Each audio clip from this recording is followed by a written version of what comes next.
சமாபத்தி அப்படின்னாலே இப்போ நம்ம இந்த ஆசனம் பண்ணுறோம்.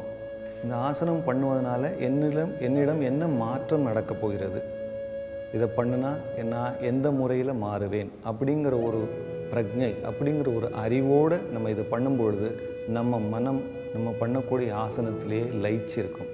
அதனால் ஸ்திர சுகம் அடைகிறதுக்கு இதே மாதிரி ஒரு ஸ்பெஷல் எஃபர்ட் எடுக்கணும். ஒரு சிறப்பான முறையில் ஒரு வழிமுறைகளை பின்படுத்தி மூச்சை பயன்படுத்தி அந்த உடல் இருக்கிற ஸ்டிஃப்னஸை தளர்வுற செய்யணும். மனதை நம்ம பண்ணுற அந்த ஆசனத்திலே குவிய செய்யணும். இப்படி பண்ணாலே நம்ம அந்த ஸ்திர சுகம் அடையலாம்.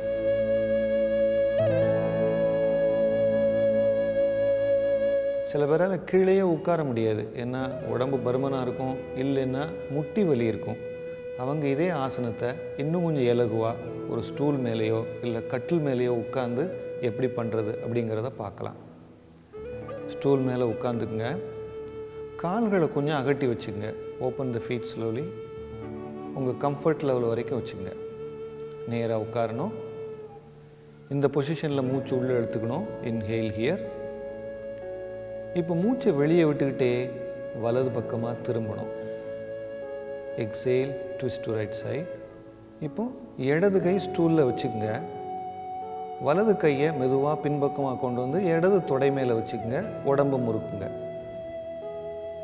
இதே பொசிஷனில் ஒரு 2 மூச்சோ 3 மூச்சோ எடுத்துக்கலாம். இப்போ மூச்சை உள்ளே இழுத்துக்கிட்டே மறுபடியும் சென்டருக்கு வாங்க. Inhale, untwist, come to the centre. இது அடுத்த பக்கம் எப்படி பண்ணுறதுங்கிறத பார்க்கலாம். Exhale, twist to other side. வலது கையை ஸ்டூல் மேலே வச்சுக்கோங்க. இடது கை ட்விஸ்ட் ஆகி வலது தொடைக்கு பக்கத்தில் வரட்டும், முதுகுக்கு பின்வழியாக. இதே பொசிஷனில் ஒரு 2 மூச்சோ 3 மூச்சோ எடுத்துக்கலாம்.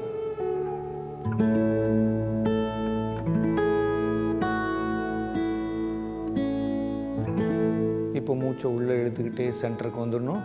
Inhale, untwist, come to the centre.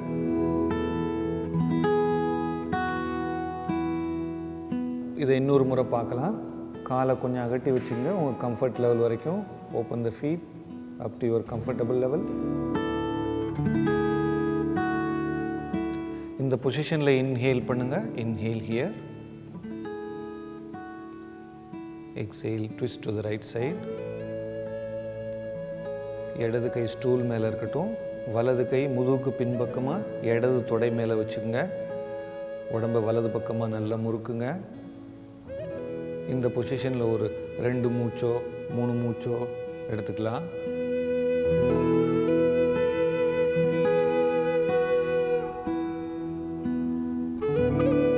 இப்போ இன்ஹேல் பண்ணிகிட்டே மெதுவாக முன்பக்கமாக வாங்க. Inhale, untwist, come to the centre. முன்பக்கமாக பாருங்கள். Inhale in this position. இந்த பொசிஷனில் இன்ஹேல் பண்ணுங்கள். எக்ஸேல் பண்ணிக்கிட்டே இடது பக்கமாக ட்விஸ்ட் பண்ணுங்கள். On exhale, twist to the left side. வலது கை ஸ்டூல் மேலே இருக்கட்டும். இடது கை வலது தொடையில் முதுகுக்கு பின் வழியாக கொண்டு வந்து வைங்க. இது கீழே உட்கார முடியாதவங்க இந்த மாதிரி ஸ்டூல்லையோ கட்டில்லையோ வச்சு பண்ணும்போது முதுகுக்கு நல்ல ஒரு முறுக்கம் கிடைக்குது. இப்போ இன்ஹேல் பண்ணிகிட்டே முன்பக்கமாக வாங்க. சென்டருக்கு வாங்க. Inhale, come to the centre. இப்போ கால்களை சேர்த்து வச்சுங்க. Feet together.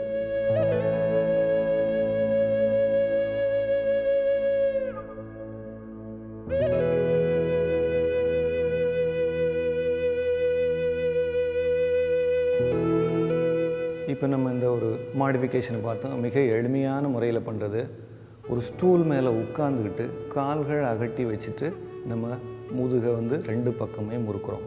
இதனால் அந்த முதுகுத்தண்டுக்குடைய எலாஸ்டிசிட்டி, அந்த முதுகுத்தண்டுடைய தன்மையை நல்லா பாதுகாக்கலாம். இரத்த ஓட்டம் அதிகரிக்கும்.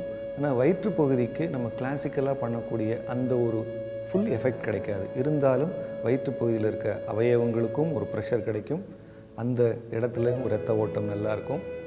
ஒன்றுமே பண்ண முடியாதவங்க இந்த முறையில் பண்ணி அவங்களுடைய அந்த முதுகுத்தண்டுடைய ஃப்ளெக்சிபிலிட்டி, ஸ்ட்ரென்த் 2யுமே பாதுகாப்பாக வச்சுக்கலாம்.